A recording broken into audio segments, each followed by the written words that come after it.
Bem-vindo ao podcast Plenai, um lugar onde você encontra histórias reais para refletir. Ouça e reconecte-se.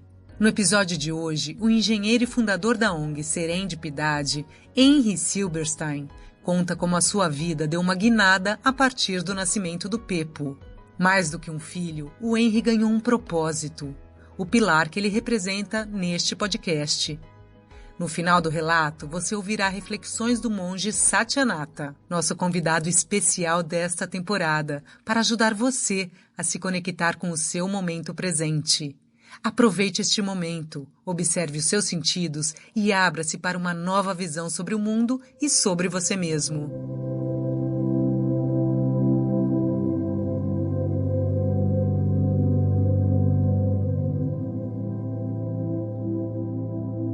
A Marina e eu temos um ritual desde que a gente começou a namorar em 2007. Entre o Natal e o Ano Novo, em um jantar a dois, a gente escreve bilhetes com os nossos desejos para o ano que vai chegar. Em voz alta, a gente lê também o que a gente pediu no ano anterior. Na virada de 2017 para 2018, os dois pediram pela saúde do bebê que ia nascer. A gente já tinha a Nina, de 5 anos, e o Lipe, de 2, quando ficamos grávidos do Pedro, o Pepo. Eu sempre quis ter 3 filhos, a Marina também. O que não escrevemos naquele fim de ano, que a gente nem poderia imaginar, era o presente que estava por vir.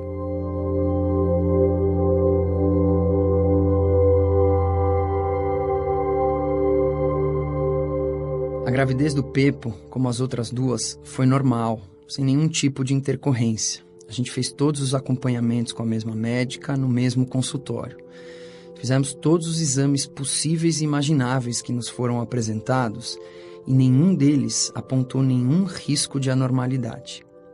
Éramos pais jovens, saudáveis, que não consumiam drogas e nem bebidas alcoólicas.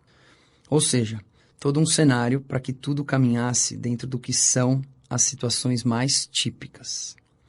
Quando a Marina estava de 36 semanas, a gente começou a ter um acompanhamento um pouquinho mais de perto, porque ela passou a ter contração.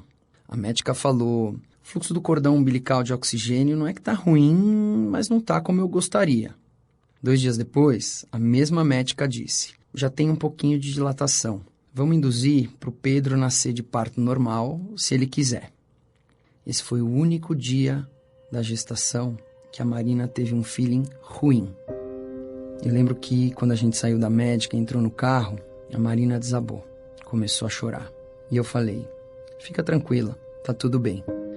Mas, por maior confiança que a gente tivesse na obstetra, essa história de que o fluxo de oxigênio não tá bom, vamos adiantar o parto, tudo isso trouxe dúvidas. Será que tá tudo bem com ele mesmo? Era meio de carnaval, 5 horas da tarde de uma segunda-feira, dia 12 de fevereiro de 2018. Pedro nasceu prematuro, com 43 centímetros e 2,2 kg. A Marina ficou com ele no colo. Ele era tão pequenininho. Também percebi que a pediatra ficou examinando ele com um pouco mais de atenção, com um pouco mais de cuidado do que nos partos da Nina e do Lipe. Mas até aí tudo bem. Você tá eufórico, nasceu teu filho. É uma explosão de alegria. Toquei o hino do Corinthians, a gente recebeu a família... Ficamos debatendo com quem ele parecia, com quem ele não parecia, como foi o parto. A gente nem se preocupou quando a enfermeira levou ele para a UTI. A obstetra já tinha falado que, por ele ser prematuro, talvez tivesse que ficar uns diazinhos por lá, para poder se reabilitar. Nesse dia, eu dormi do lado da Má, no sofazinho do quarto.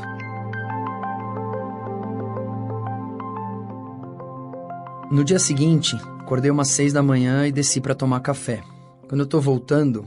Encontro a obstetra no corredor. Você tá indo pra onde? Ela perguntou. Tô indo pro quarto. Então tá bom, vou lá com você. Voltei pro quarto com a doutora, sentei na cama e ela disse. Então, e mudou o tom. Vocês acreditam que o hospital tá desconfiando que o Pedro tem síndrome de Down? Eu me lembro como se fosse ontem, do quente que me veio aqui dentro. Uma sensação de calor, desespero. Eu falei, como é que é?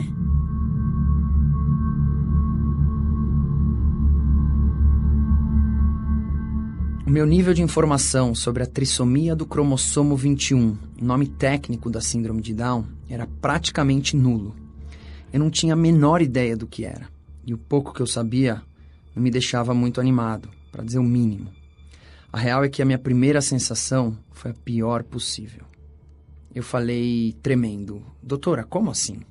E ela também, assustada, não estava acreditando. Acho que, apesar de tecnicamente ser magnífica, nessa hora ela vestiu o casaco de mãe. Aí me baixou o espírito de engenheiro e eu falei: calma, quem falou que ele tem síndrome de Down? E lá fui eu, pelos corredores do hospital, atrás da pediatra neonatal que tinha dito. Quando ela me vê, ela para e petrifica. Eu cheguei perto e falei: doutor, eu sou o pai do Pedro. Ele tem síndrome de Down? Ela se assustou com a pergunta e falou: vamos ali no quarto conversar? Eu falei: não. Só quero saber o seguinte: além de você, alguém mais examinou ele? E ela falou: examinou. Quem? Outros médicos pediatras. Mas pediatras neonatais? Sim. Quantos? Mais 5. E alguém teve alguma dúvida? Não. Voltei pro quarto e falei: Marina, o Pedro tem síndrome de Down.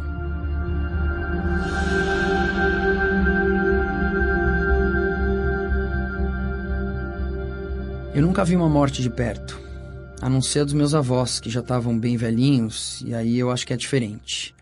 Receber a notícia de que o filho que você imaginou não é exatamente assim, certamente foi o momento mais difícil da minha vida. Eu não sabia onde eu estava. Entrei na UTI e comecei a enxergar no Pedro, pela primeira vez, os traços da síndrome de Down. Aí veio o pediatra da família. Chegou perto da incubadora e precisou de 1,5 segundos, não mais do que isso, para dizer: Henry, a gente vai ter que esperar um exame de confirmação, mas o Pedro tem síndrome de Down. E ele começou a me dar uma série de elementos no meu filho, como falta de tônus muscular, uma linha na mão, a orelhinha implantada mais baixa, os olhinhos amendoados, a falta de osso nasal ou osso nasal muito pequeno, a língua para fora.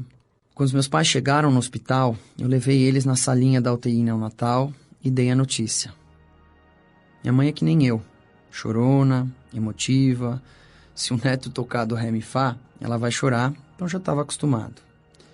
Mas meu pai, que estava prestes a fazer 70 anos, eu nunca tinha visto chorar. Nem quando o pai dele morreu. Eu acho que os avós sentem em dobro, pelos netos e pelos filhos. Eu até me arrepio, porque talvez tenha sido um momento tão difícil quanto o de receber a notícia. A médica tinha conversado comigo umas 7 horas da manhã, e isso já eram 3 da tarde. Então eu já tinha, de alguma forma, absorvido o baque, nem que fosse um pouquinho. Mas quando eu vi meu pai chorar pela primeira vez, foi muito, muito, muito difícil. Me veio uma sensação de culpa.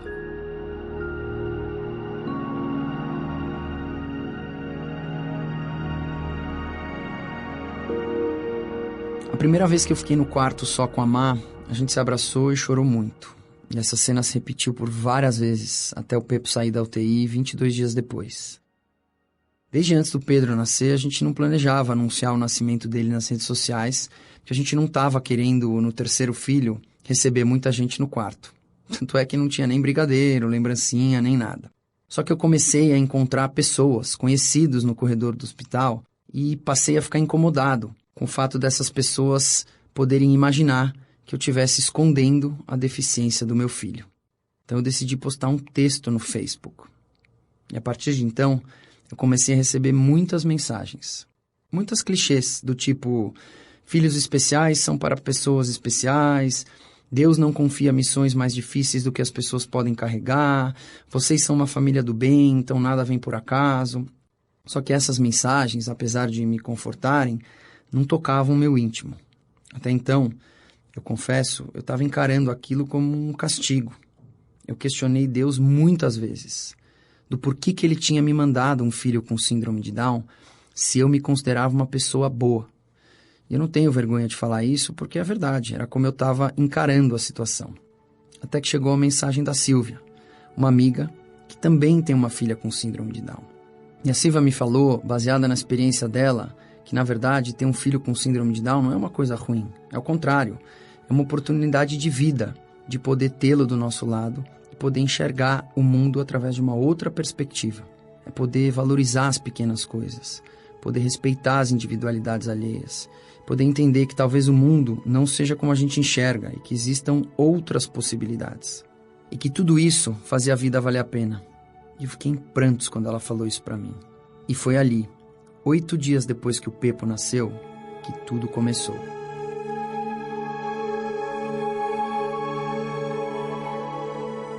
Pedro saiu do hospital, tomou as vacinas e a gente começou a levá-lo para passear, para ver gente. Parte dos meus amigos não conseguia me olhar no olho, não conseguiam tocar no assunto Pedro. A outra parte nos abraçavam como se a gente tivesse de luto.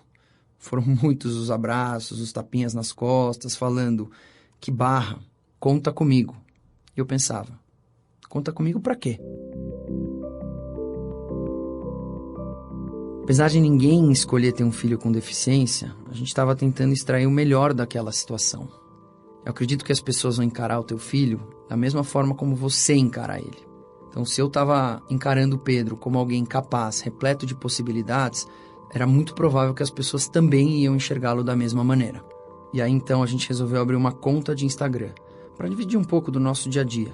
Eu queria que a gente fosse no clube e as pessoas não precisassem falar: ah, ele tem síndrome de Down, diminuindo o volume quando falassem a palavra síndrome de Down no final da frase.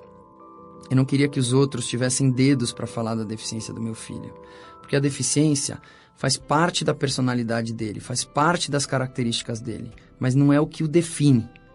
Eu e a Má criamos a conta de Instagram dentro de um táxi, indo para o aeroporto. Um dia depois, tínhamos 3.500 seguidores. Em 5 dias, 10 mil. E hoje, são mais de 115 mil.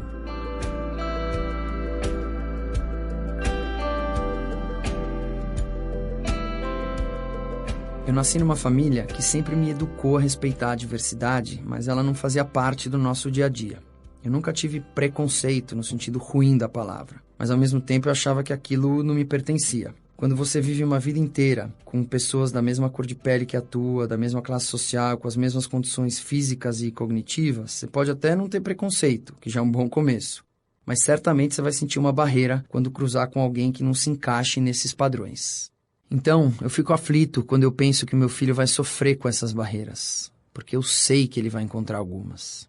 Por mais racional, por mais preparado que você esteja, imagino que deva ser algo que te tire do prumo. Depois que o Pepo nasceu, eu tirei um sabático de 6 meses para me dedicar a estudar a deficiência intelectual. Comecei a contribuir na APAE São Paulo e ter contato com a realidade brasileira do tema. Eu e a Má criamos uma ONG chamada Serendipidade, que vem do inglês serendipity, que quer dizer o ato de descobrir coisas boas ao acaso. Foi exatamente o que aconteceu conosco quando Pedro nasceu. A gente fala de uma maneira leve e positiva sobre o tema, sem esconder nada e sem falar que é a melhor coisa do mundo ter um filho com deficiência. Mas a gente mostra que, se isso acontece, dá para você viver e enxergar um outro lado incrível da vida. A nossa missão é fazer com que a inclusão não seja encarada como uma caridade, mas sim como algo bom para todos que se envolverem com ela. A gente atua para que as pessoas não tenham que ter um filho com síndrome de Down ou esperar 38 ou 70 anos, como foi o caso do meu pai, para conhecer mais sobre o assunto. Eu não tenho a menor dúvida de que o contato com a inclusão engrandece a nossa essência, faz com que as pessoas abram a mente.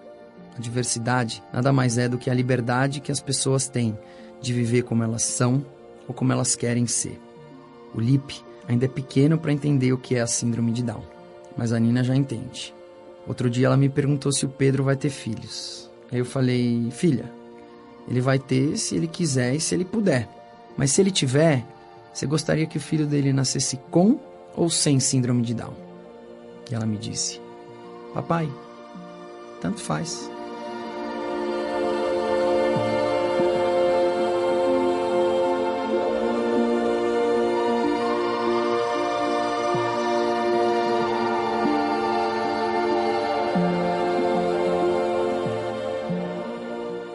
Chegamos ao fim do relato do Henry. A gente costuma achar que o futuro é perigoso.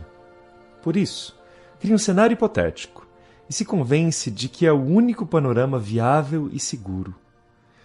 Mas a vida tem uma criatividade extraordinária. Muitas vezes, ela nos conduz para um caminho diferente e melhor do que imaginávamos. Os temperos de alegria, de criatividade e de propósito são muito superiores a qualquer dor causada, até porque não existe caminhada sem dor. A solução para evitar o sofrimento não é imaginar vários futuros, e sim viver o agora. Se hoje eu for aberto, verdadeiro, amoroso e dedicado ao que eu sinto, eu vou criar um futuro positivo.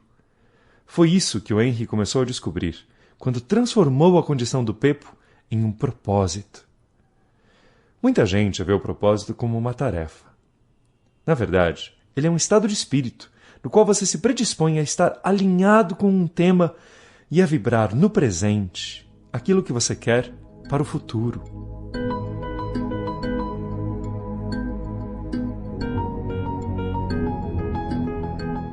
Nossas histórias não acabam por aqui.